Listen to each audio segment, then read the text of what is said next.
अस्सलाम वालेकुम students. Welcome to Biobrain. I am Rafi Khan. हम पढ़ रहे हैं बायोलॉजी 9th क्लास और आज का हमारा टॉपिक है इम्पोर्टेंस ऑफ फर्मेंटेशन, यानी कि फर्मेंटेशन की अहमियत। हम बहुत अच्छे तरीके से जानते हैं कि फर्मेंटेशन एक किस्म है या एक टाइप है एनारोबिक रेस्पिरेशन की। तो फर्मेंटेशन की अहमियत जानने के लिए आज का हमारा टॉपिक है। तो आइए अपना टॉपिक जल्दी से स्टार्ट करते हैं। इम्पोर्टेंस ऑफ फर्मेंटेशन या फर्मेंटेशन की अहमियत। In earlier days mean starting phase जो था वो अर्थ का, उस टाइम फ्री ऑक्सीजन O2 की शक्ल में ऑक्सीजन मालिक्यूल नहीं पाया जाता था। अगर आप गौर करें तो अभी जो हमारा एटमॉस्फेयर है उसमें 21% ऑक्सीजन है, जो हम तमाम जानदारों के लिए ज़िंदा रहने के लिए ज़रूरी है। प्लांट्स के लिए भी ऑक्सीजन बहुत ज़रूरी है सेलुलर रेस्पिरेशन के लिए, और एनिमल्स के लिए तो डायरेक्टली ऑक्सीजन बहुत ज़रूरी है क्योंकि वो सांस लेते हैं ऑक्सीजन के ज़रिए।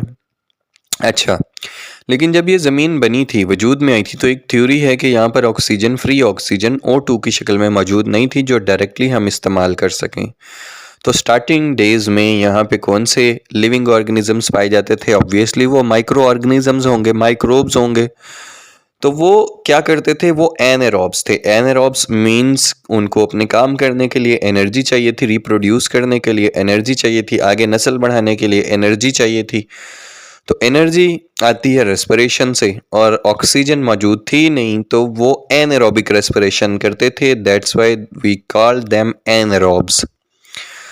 और not just in earlier ages, अभी भी some type of fungi and bacteria are anaerobes, और वो एनारोबिक रेस्पिरेशन के ज़रिए अपनी एनर्जी स्टिल, जबकि फ्री ऑक्सीजन मौजूद भी है, तो वो हासिल करते हैं।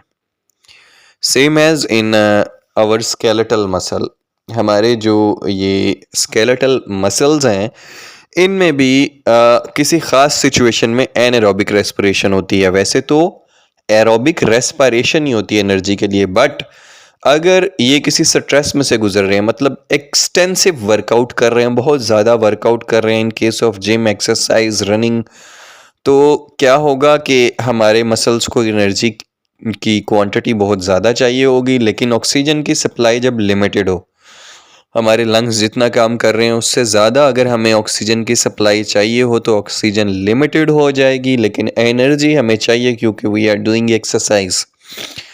तो हमारे स्केलेटल मसल एक हद के बाद बाकी अपनी एनर्जी की जो ज़रूरत है, जो नीड है, उसको पूरा करने के लिए एनारोबिक रेस्पिरेशन का सहारा लेते हैं। वहाँ पर एनारोबिक रेस्पिरेशन होती है। आपको बताया था कि क्या होता है कि पहले ग्लूकोज मॉलिक्यूल फर्स्ट फेज़ में टूटता है पायरोबिक एसिड के 2 मॉलिक्यूल्स में, और देन पायरोबिक एसिड को कन्वर्ट कर दिया जाता है लैक्टिक एसिड में। अच्छा, अब कई जो हमारे साइंटिस्ट हैं they are using this feature of anaerobic respiration और fermentation for the betterment of mankind, और वो ऐसी चीज़ें प्रोड्यूस करवा रहे हैं फर्मेंटेशन के ज़रिए। Fermentation is a kind of anaerobic respiration. ऐसी चीज़ें इंट्रोड्यूस करवा रहे हैं जिससे इंसानियत को फ़ायदा हो सके। Like they use some sort of bacteria and some sort of yeast for fermentation to make like cheese and like alcohol, beverage industry, like beverages होते हैं बेटा, पीने वाले मशरूबात बनाए जाते हैं फर्मेंटेशन के ज़रिए। आपने सुना होगा स्कैश तैयार होता है, ये ऑरेंज जूस जब आता है कुछ लोग स्कैश तैयार करते हैं, केमिकल डाल के उसको ऊपर से सील कर देते हैं। इसी तरह जो अल्कोहल बनाई जाती है वो भी इसी तरह बनती है। उसके अलावा फर्मेंटेशन बहुत सी चीज़ों में काम आती है। ये बेकिंग इंडस्ट्री में आपने कभी केक या नान देखा है? नान बनाते हुए या केक बनाते हुए, केक की जब बेकिंग की जाती है ना, तो थोड़ा सा बिल्कुल मटेरियल मिलाया जाता है, देन उसको बेक किया जाता है हल्की आंच पे, तो वो फूल के इतना मोटा केक बन जाता है। बेसिकली उसमें होती है फर्मेंटेशन, और उसमें हम मिलाते हैं यीस्ट। इसी तरह बनती है सोया सॉस, इसी तरह बनती है ब्रेड बन्स, इसी तरह बनते हैं बहुत से मशरूबात, यानी कि पीने वाले हमारे जो हम ड्रिंक्स पीते हैं, बहुत से ऐसे बनते हैं। तो fermentation is very important for Mankind. तो यही था बेटा हमारा आज का टॉपिक जिसमें हमने देखना था इंपॉर्टेंस ऑफ फर्मेंटेशन।